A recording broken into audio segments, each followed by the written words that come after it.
To me, the pleasure of travel has always meant just one thing: railroading.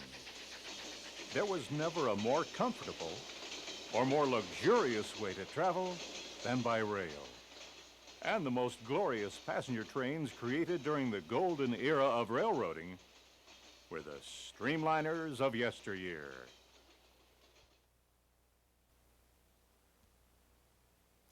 For rail fans, the 1939 New York World's Fair was an exposition of America's greatest industry, her railroads. It was my first sight of our first passenger trains like the Best Friend of Charleston, built in 1830.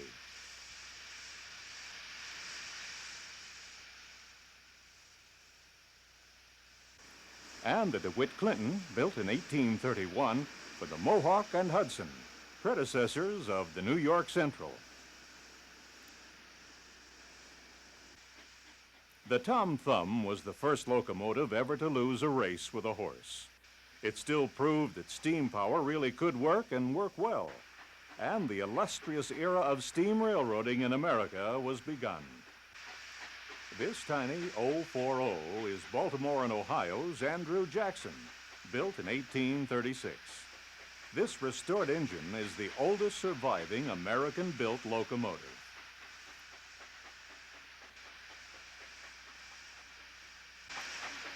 B&O's Lafayette followed in 1837 and rode the rails until the Civil War.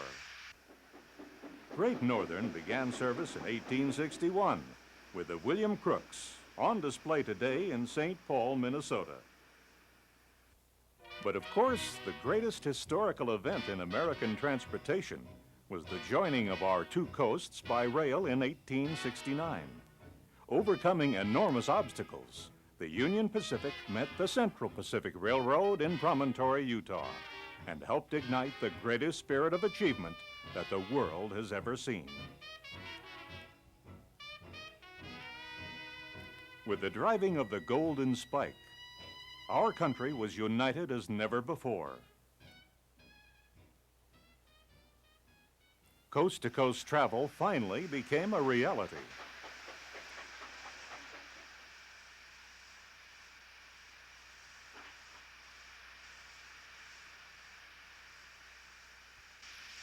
Locomotives like this 460, the Thatcher Perkins, built and run by the Baltimore and Ohio,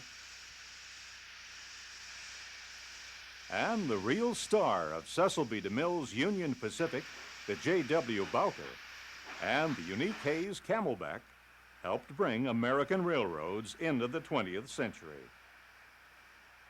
But for me, the greatest railroading began with the New York Central's first streamlined J3A. Canadian National soon followed, building a streamliner of their own for the visit of the King of England in 1939. Streamlining a locomotive took a lot of time, trouble, thought, and money, but it was an effort that paid off. The passenger traffic lost during the Great Depression picked right back up as we realized that a high-speed ride on a magnificent streamliner was just the thing to brighten our spirits and help get our country back on the track again. And before the show was over, I got some close-up looks at Western and Atlantic's famous General. Northern Pacific's old number one, the Minnetonka, built in 1870. And our first specially built railroad mail car. And of course, number 999, which set a land speed record and became a symbol of New York Central's progressive spirit. This bizarre 040 was used to build the Bunker Hill Monument.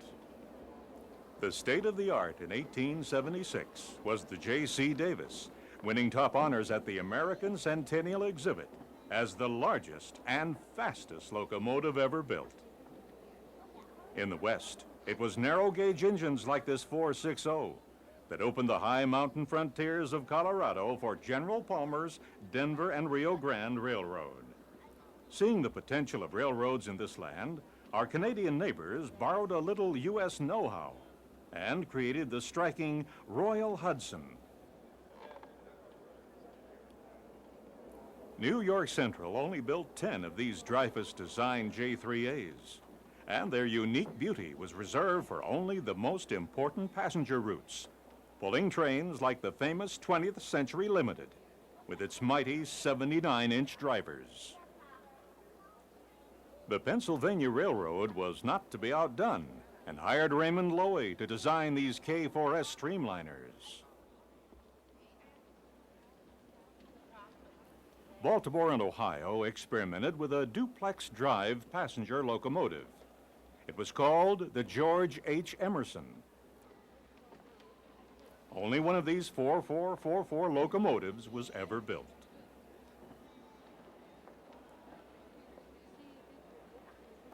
Another eye-catcher was Penske's GG1, high-speed electric locomotive.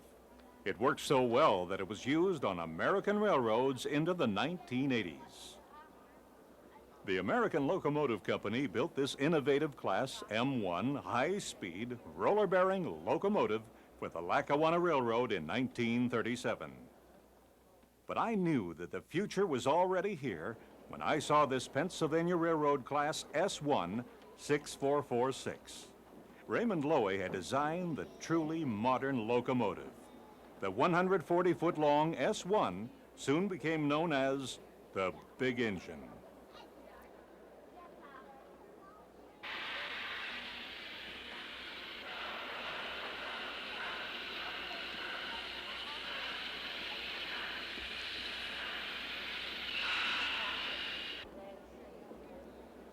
General Motors saw diesel-electric as the key to the future.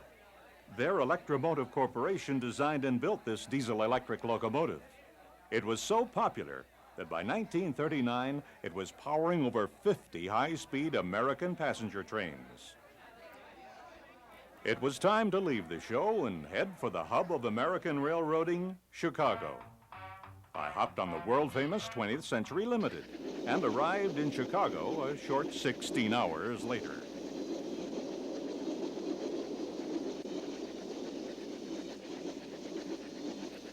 This awesome locomotive looked powerful going in any direction.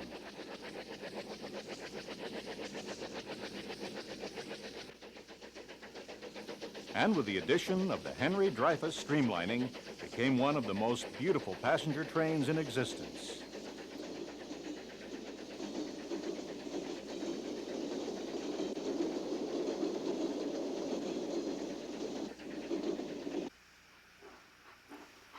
Another breathtaking Henry Dreyfuss design was the New York Central's Mercury. My first view of the orange-striped James Whitcomb Riley en route to Cincinnati was from the rear platform of an Illinois Central Electric.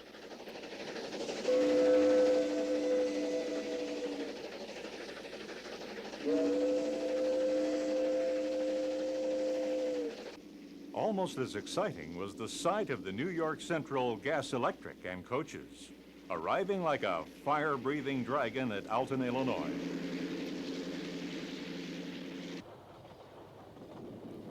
And of course, no trip to Chicago would be complete without a ride on the world-famous Lake Street L.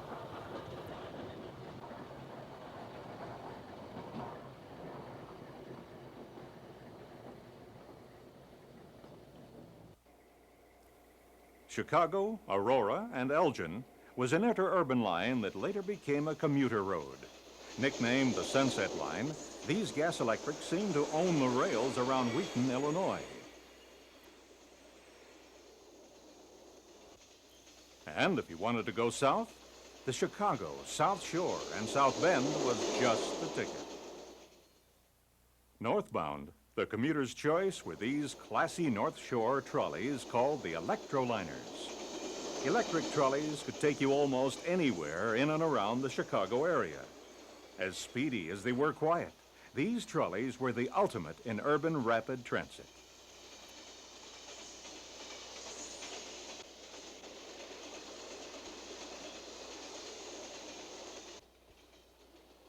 Electrification soon reached to the suburbs, and Illinois Central Electrics were soon speeding over the causeway bound for Sterling, Illinois.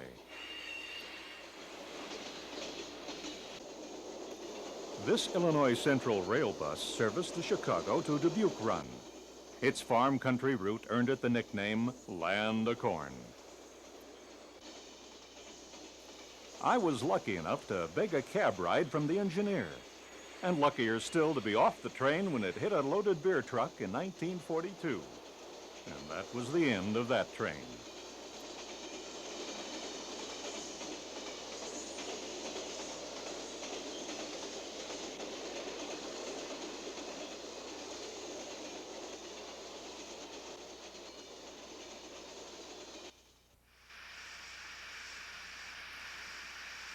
I caught the Illinois Central 400 Class 260 on the turntable at Dodgeville, Wisconsin in 1941, just 1 year before it hit the scrapyard, fodder for the war effort.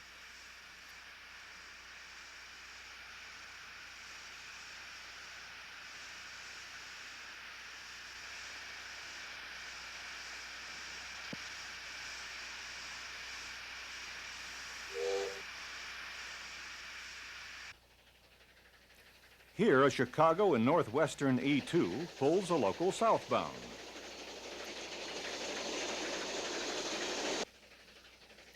Another E2 heads over the causeway near Sterling.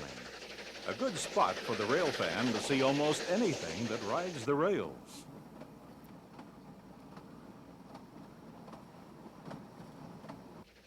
Business and pleasure took many passengers northwest from Chicago to the Twin Cities. The Milwaukee Road's famous Hiawatha was called the world's most popular train. Its unique beaver tail observation car was as much fun to watch as to ride in.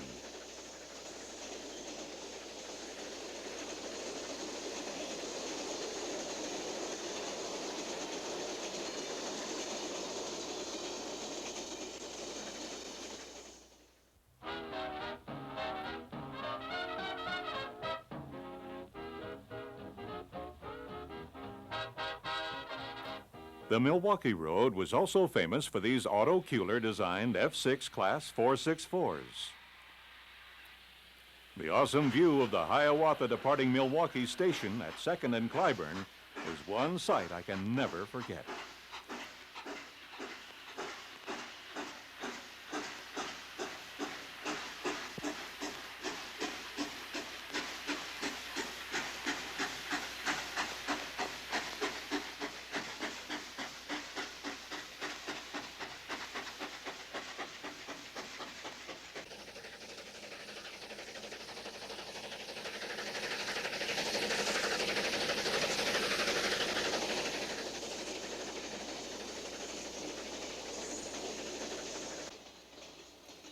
But even the fastest trains can't outrun the passage of time.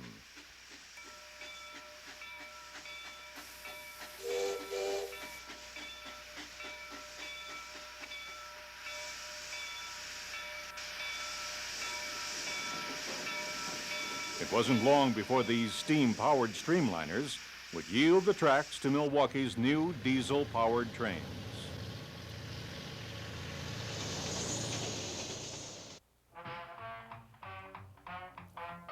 The West Coast was also a popular destination for travelers from Chicago, and the E2 class City of San Francisco was often the train of choice.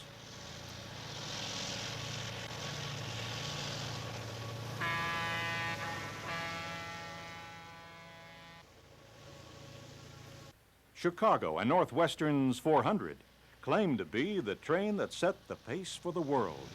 And to the interested onlooker, that pace was right for the times.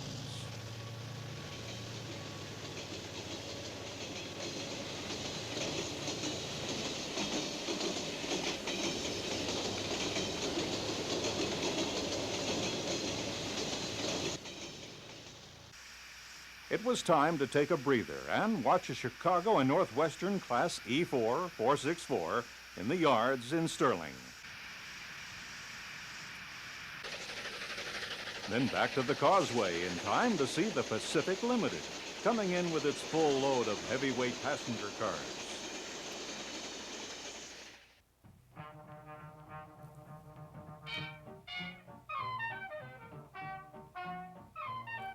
When I think of Streamliners, I see the Burlington stainless steel Zephyrs heading out for Minneapolis-St. Paul, westbound from White Pine State Park in Illinois.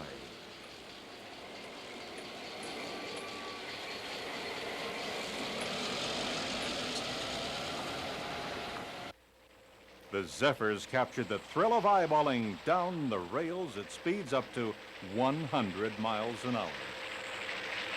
It was a sad but proud day when the Zephyrs gave up their glorious stainless steel shrouds in 1941 to become part of our nation's new war efforts.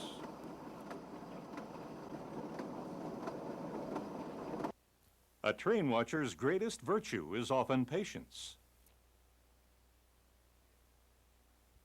Here, I was rewarded by the sight of one of the first streamlined diesels. Union Pacific's M10004 entered service in 1936 with trains like the streamlined City of Denver with its articulated passenger cars.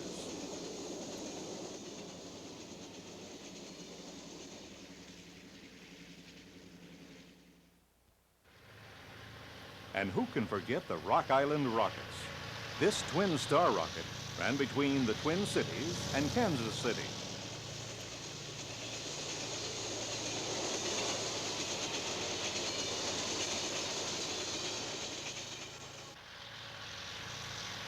And this flaming red rocket headed eastbound to Chicago from Des Moines, Iowa.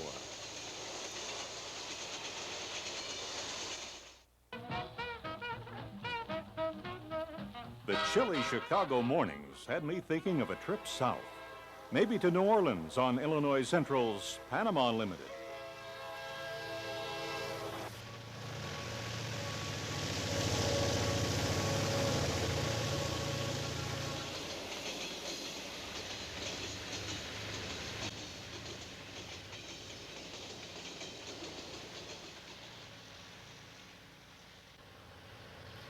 The cold morning felt a lot warmer inside this Illinois Central Iowan headed west.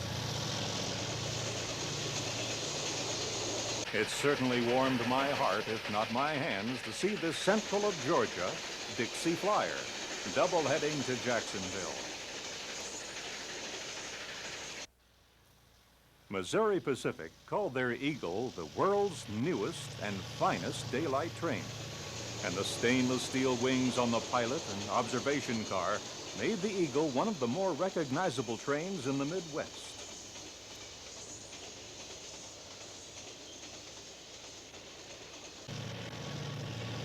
Another railroad that operated in this hub of activity was the Baltimore and Ohio, running passenger trains east like this lovely Capital Limited.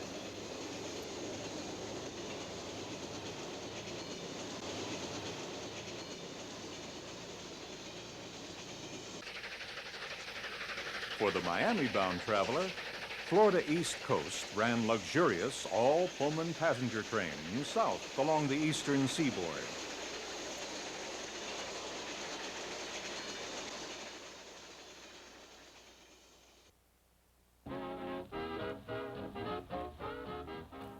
Streamliners were also common on the eastern seaboard, like the famous Orange Blossom Special.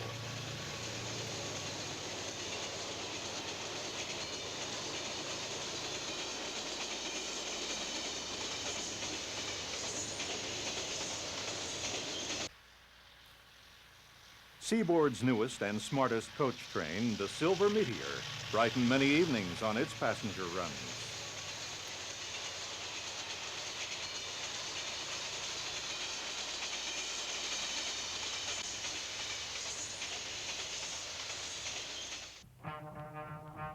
Back in Chicago, I was anxious to see some of my favorite Streamliners.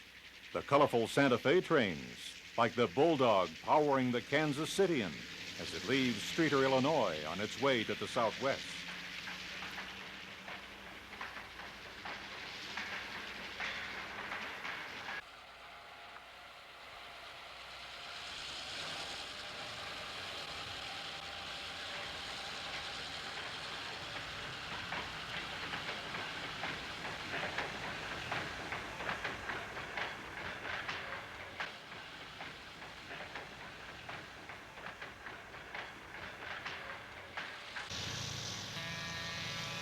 Further south, I caught sight of Santa Fe's Chicagoan heading out.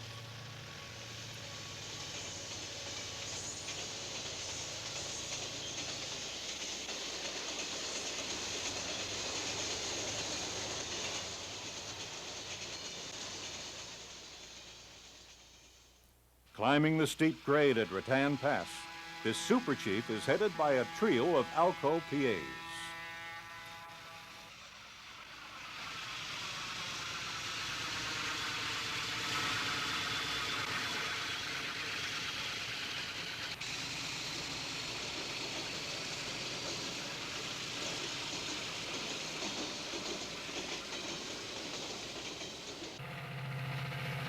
One of the rarest of all Santa Fe diesels was this single set of Fairbanks Morse Erie builds, the only set owned by the Atchison, Topeka, and Santa Fe.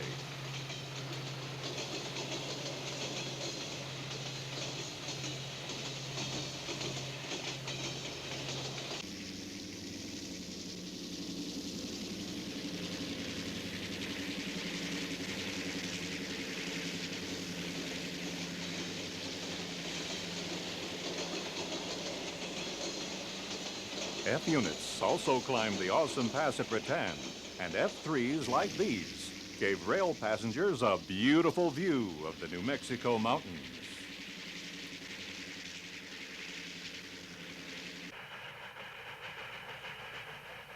Some of my finest memories are of those glorious hours spent riding the rails on the greatest passenger trains in the world.